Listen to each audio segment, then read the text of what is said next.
আসসালামু আলাইকুম বন্ধুরা, নিয়ে এসেছি নতুন ধরনের একটা আলুর রেসিপি। ক্রিস্পি এই আলুর চিপস অথবা পাঁপড় বা ওয়াইজিস যেটাই আপনি বলেন না কেন, এটা দেখতে যতটা সুন্দর, খেতে কিন্তু আরও অনেক বেশি মজাদার। এরকমভাবে আলুর চিপস তৈরি করে কিন্তু বাচ্চাদের টিফিনেও দিতে পারেন, আবার বিকালের নাস্তাও কিন্তু দিতে পারেন। তো এখানে প্রথম আমি কিছু আলু নিয়ে নিয়েছি। এখন এই আলুগুলোর খোসাগুলো আমি ভালোভাবে ছাড়িয়ে নেব। বন্ধুরা, আলুর এই নতুন রেসিপিটা তোমাদের যদি ভালো লেগে থাকে অবশ্যই আমার চ্যানেলটা সাবস্ক্রাইব করে আমার পাশে থাকবে আর একটা লাইক দিয়ে সম্পূর্ণ ভিডিওটি দেখে নেবে।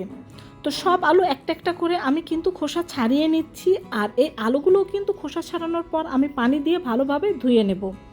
আর 2-3 বার পানি চেঞ্জ করে কিন্তু এই আলুটা আমি ভালোভাবে ধুয়ে নিয়েছি। এখন এই আলুগুলো কেটে নেব। তো আলুগুলো আমি এইভাবে করে কেটে নিয়েছি, দেখতেই পাচ্ছ। এখন এটাকেও আমি একবার পানি দিয়ে ভালোভাবে ধুয়ে নেব। তো এটাকে ধুয়ে আমি তুলে নিচ্ছি।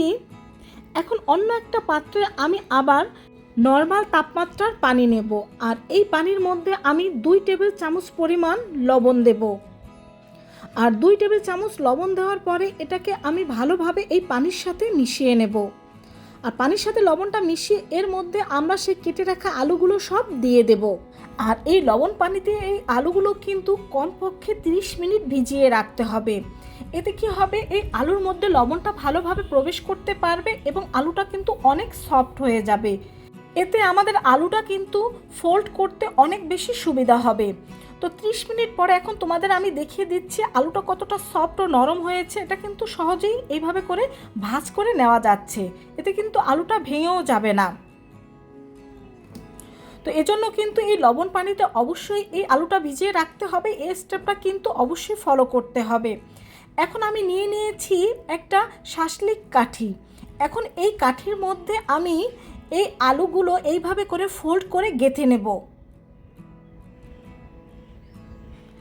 এখানে আপনারা আলুগুলো প্রত্যেকটা সমান আলু গেঁথে নিতে পারেন, আবার একটা ছোট বড় করে আলু গেঁথে নিতে পারেন। তবে আপনারা যেইভাবে গাঁথেন না কেন, এটা দেখতে কিন্তু অনেক বেশি সুন্দর হয়। তো আমি কিন্তু একে একে করে সব আলুগুলো শাসলিক কাঠির সাথে গেঁথে নিচ্ছি। তো দেখতেই পাচ্ছেন আমি একটা তৈরি করে নিয়েছি, আর এটা দেখতে কতটা সুন্দর হয়েছে। আর এই সেমভাবে কিন্তু আমি প্রত্যেকটা শাসলিক কাঠির মধ্যে আলু গেঁথে নেব। তো সবগুলো আমাদের তৈরি হয়ে গিয়েছে। এটা দেখতে যত সুন্দর, এটা খেতে কিন্তু আরও অনেক বেশি মজাদার। তো এখন আরেকটা বাটিতে আমি নিয়ে নেব 4 টেবিল চামচ পরিমাণ আটা। এখানে একটা মেজারমেন্ট ফলো করবেন আপনারা। এখানে 4 টেবিল চামচ আটা নিয়েছি আমি, আর দিয়ে দেব 2 টেবিল চামচ পরিমাণ চালের গুঁড়ো ও 2 টেবিল চামচ পরিমাণ কর্নফ্লাওয়ার।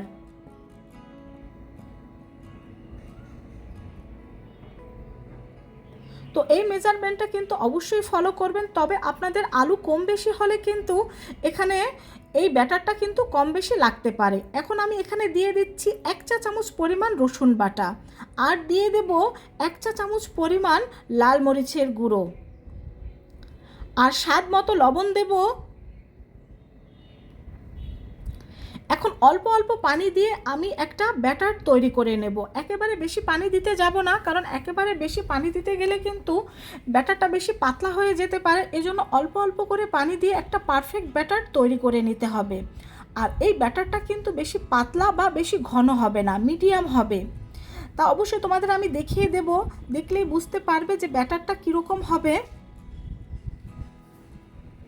এখানে আমি আরও কিছুটা পানি অ্যাড করে নিচ্ছি, আর এই পানিটা কিন্তু নর্মাল তাপমাত্রার পানি। আর এখন এটাকে কিন্তু আমি ভালোভাবে মিশিয়ে নিচ্ছি। আমি এখানে চামচ দিয়ে মিশিয়ে নিচ্ছি, আপনারা চাইলে হ্যান্ড উইক্স দিয়েও মিশিয়ে নিতে পারেন। তো ব্যাটারটা তৈরি হয়ে গিয়েছে, আর দেখতে পাচ্ছেন ব্যাটারটার ঘনত্বটা কীরকম। আর এখন এই ব্যাটারটা আমি আলুর গায়ে এইভাবে করে লাগিয়ে দেব। আপনারা চাইলে একটা ব্যাটারের মধ্যে ডুবিয়ে নিতে পারেন, তবে আমি এইভাবে দিয়ে দিচ্ছি। এতে আলুর প্রত্যেকটা অংশে আমি ভালোভাবে ব্যাটারটা দিয়ে দিতে পারবো। তো ব্যাটারটা দিয়ে দেওয়ার পরে কিন্তু এই ব্যাটারটা আমাদের ভালোভাবে আলুর থেকে ঝরিয়ে নিতে হবে। তো এখানে আরেকটা কাজ আপনারা করে নিতে পারেন। এইভাবে করে ব্যাটার লাগিয়ে একটা বাটির উপরে রেখে দিতে পারেন। ব্যাটারটা যখনই ঝরে যাবে তখন এখান থেকে একটা একটা করে নিয়ে তেলের মধ্যে ছেড়ে দিতে পারেন। তো আমরা তেলটা গরম দিয়ে দিয়েছি, আর এখন কিন্তু চুলার হিট মিডিয়াম রাখতে হবে, আর তেলটা একটু গরম হওয়ার পরে এটা দিয়ে দিতে হবে।